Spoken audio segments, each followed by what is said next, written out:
Hi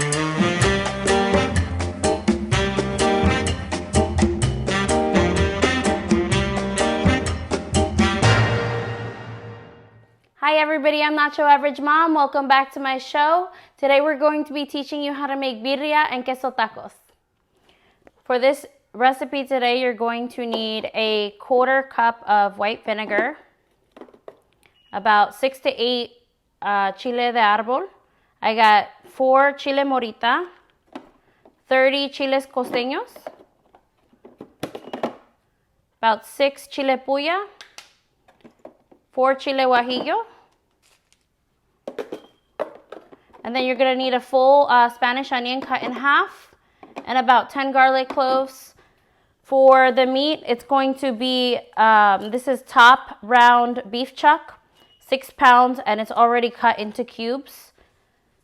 And then about a whole nother Spanish onion cut diced, and I did 2 bunches of cilantro also. This is going to be for your queso tacos. Then we have 2 tablespoons of toasted sesame seeds, 2 tablespoons of whole dried oregano. If you don't have any from Mexico, I recommend getting the Dominican kind at the Spanish store. It's pretty comparable. Then I have 2 tablespoons of whole cumin. And this is my secret ingredient. It does add a lot of flavor to it, but it's 3 tablespoons of the beef bouillon, the Knorr.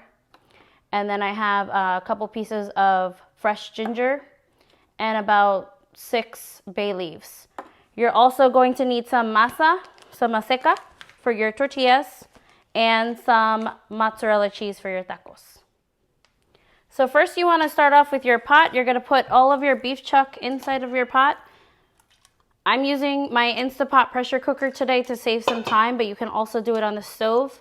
If you do it on the stove, you're going to have to cook your meat for about an hour and a half. If you're doing it in your pressure cooker, I'm going to start off with 45 minutes inside the pressure cooker. Make sure that your beef is fully covered. You're going to add your onion, a whole onion, and then you're going to add about 6 of your garlic cloves, and then 3 bay leaves.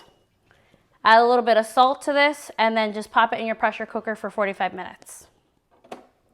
Next, we are going to boil all of our chilies for 15 to 20 minutes, just to get them rehydrated. Now, I kept the seeds in my chiles because everyone in my house likes it spicy, but if your household doesn't tend to eat spicy, I would recommend taking the seeds out. Also, if you don't eat that spicy, I would definitely recommend just keeping the chile de árbol out. Now that I've let my chiles rest for about 10 minutes to cool down the water a little bit, I'm going to blend them along with the juice. I'm going to leave some of the seeds out to not make it overbearingly spicy.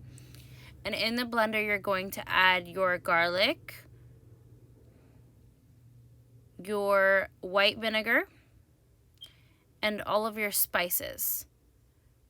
You want to blend that until it's nice and smooth and thick. You don't want it to be chunky because you don't want all the seeds in your broth. But you do want it thick because that makes the broth thicker and it gives it a lot of flavor.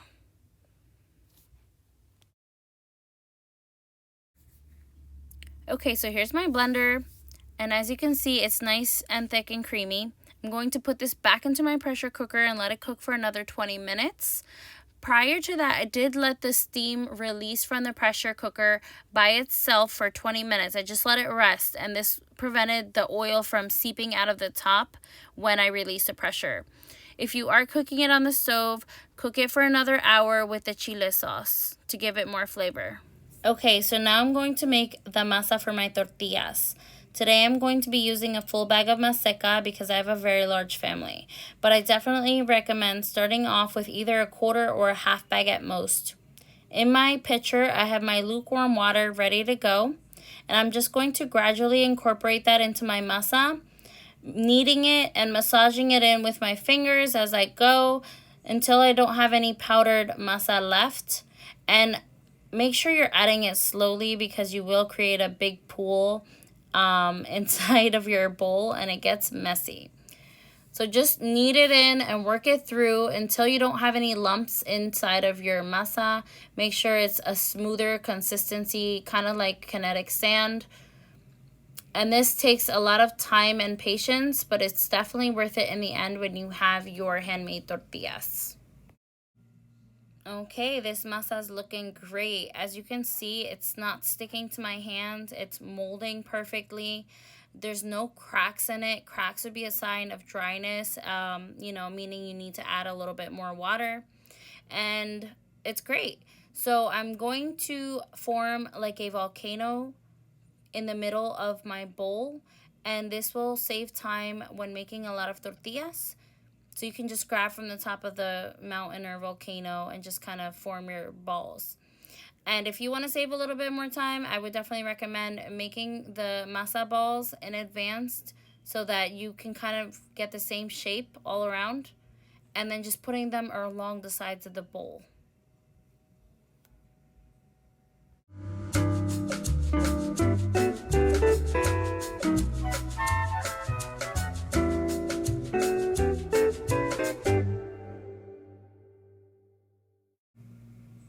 Okay, so to make tortillas, just make sure you have 2 circles of plastic. You can cut these out of any grocery bag. Put your tortilla ball down in your tortilla maker and then just smash it.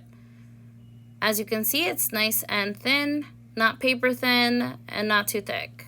Just plop your tortilla right onto the comal. Comal is the Spanish word for griddle. I like to use the Teflon ones. It's a little easier. But I've also used stainless steel.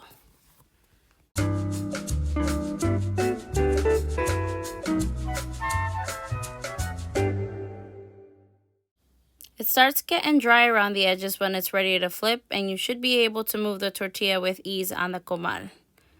That means it's ready to be flipped. And you're only going to flip it twice, so make sure you pay attention. While you're waiting for this tortilla to cook, get started on your next one and put it in the back of the comal. Takes a couple minutes for this one to cook on the first side.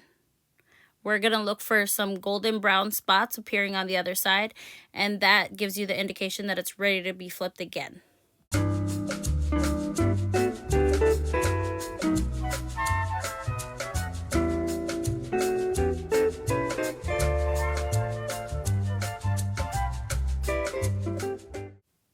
Okay, we have our next tortilla ready to go, and this one is not quite ready yet.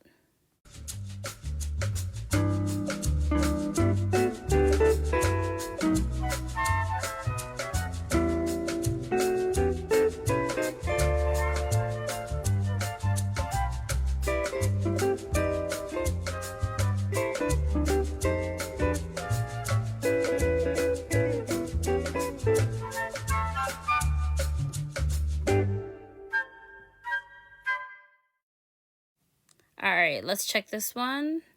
And sure enough, there you go. See all the brown spots forming on the outside? That's what we want. Now you're just going to flip it again and look at that baby. It's got a nice pocket forming in the middle, and that is going to cook your tortilla fully. So just leave it like another 30 seconds on that side, and then you should be ready to go. As you can see, this is what we want the tortilla to look like once it's fully cooked. And I'll show you in just a second. Just give it another couple seconds.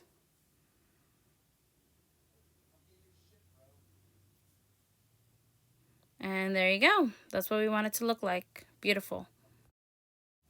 Once my time was done on my Instapot, I transferred it over to another pot for another 20 minutes or so, just so I can keep an eye on it. And I basically was looking for the meat to start falling apart from how tender it was.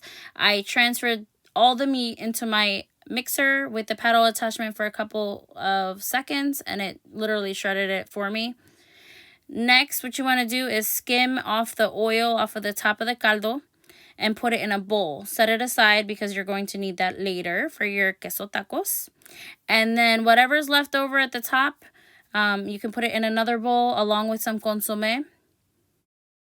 Okay, now we're ready to make our queso tacos. You're going to dip the tortilla in the first bowl with the oil and then in the second bowl with the consomme and put it right into a pan. I don't like to put it on my comal because it makes my comal all messy. So I put it just in a regular frying pan. After about 20 seconds, flip it once. And then you're going to put the mozzarella cheese on there.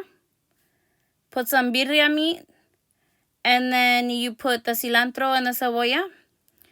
Some of my girls don't like that, so I keep it out for some of the tacos. But you're just going to let the mozzarella cheese melt a little bit, and then you're going to fold it in half. And just let it crisp up.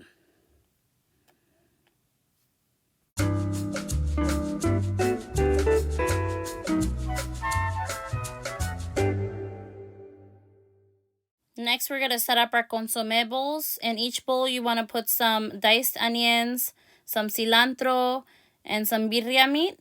And then right on top, you're going to put your consomme. This is going to also be your dipping sauce for your queso tacos. It's so delicious. Now all you have to do is grab your queso taco, dip into your consomme, and eat. That's delicious. Thanks for joining me today. I'm Not Your Average Mom. Don't forget to hit that like button, subscribe to my channel if you haven't already, and I'll see you next week.